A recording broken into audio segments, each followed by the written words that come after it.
service of CNC Worldwide.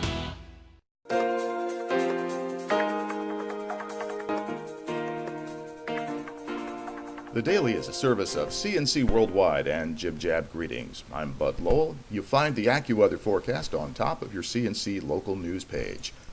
Just a few years after being acquired by new owners that were to ensure its future, Rochester's Hickey Freeman Menswear Company is again in danger of closing down after 113 years of business in Rochester.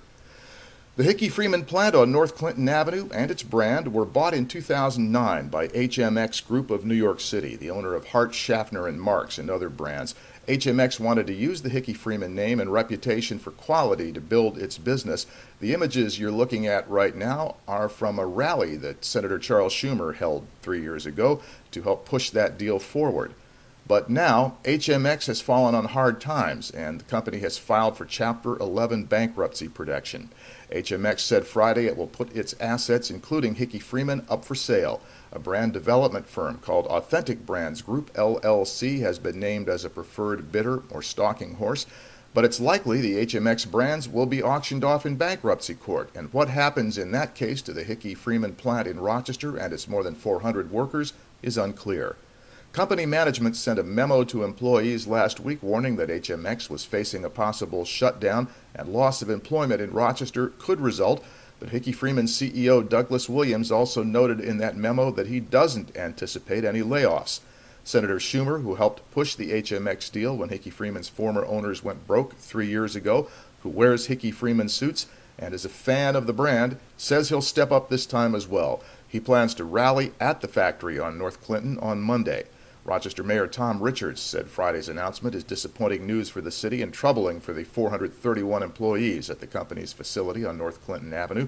He said he'll work with Senator Schumer, Congresswoman Slaughter, and the management of Hickey Freeman to lend whatever assistance the city can to keep a proud company thriving in Rochester. What works is when you've got a good economy and a good government, and they're working together at the community level, at the state level, and the national level. That's the only thing that works. Former President Bill Clinton urged Rochester Democrats to talk to everyone they can, urging them to vote next month for Louise Slaughter and Kathy Hochul for Congress, depending on where they live. Clinton rallied with both Democrats at the Main Street Armory in Rochester. Both are in highly competitive races, Slaughter in Monroe County, Hochul in the Buffalo area. They're trying to hold off well-financed Republicans who are trying to unseat them. Clinton says the Affordable Health Care Act is the best chance of slowing the rising price of medical care to the rate of inflation. He said one reason the economy isn't doing better is that health care costs have been rising at 3 times the rate of inflation. President Clinton says, folks, you don't want to repeal this law. And the candidates met. They answered questions from journalists and the audience, but Maggie Brooks and Louise Slaughter broke no new ground in the first televised debate of their campaign for Congress. Democrat Slaughter from Fairport, Republican Brooks from Webster met at the WXXI studios for a Voice of the Voter debate, a joint production of the public TV station, the Democrat and Chronicle, WHAM-TV, and WDKX. Both women stuck to their campaign talking points from the opening statements to the close, Slaughter saying she has spent 26 years in Congress working to protect and bring jobs to the Rochester area. Brooks saying Slaughter has voted for federal programs that hold back business development in western New York and raise tax burdens, something Brooks says she can help fix because of the know-how she has developed as Monroe County executive. Answering questions about taxes and about health care, Brooks said the federal government needs to streamline, reduce duplication, and catch fraud or abuse as a start to balancing the federal budget. Brooks said by supporting the Affordable Care Act, Slaughter took away the Medicare Choice program from Monroe County seniors. Slaughter fired back that the Government Accounting Office advised cutting back on Medicare Choice, or it would run the Medicare program out of money.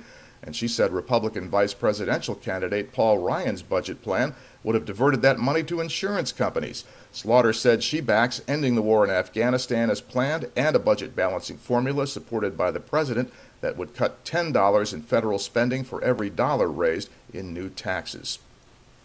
To the left of this player window, links to these and other stories. On the bottom of the page, links you can use to post news items, things you've heard about directly to us.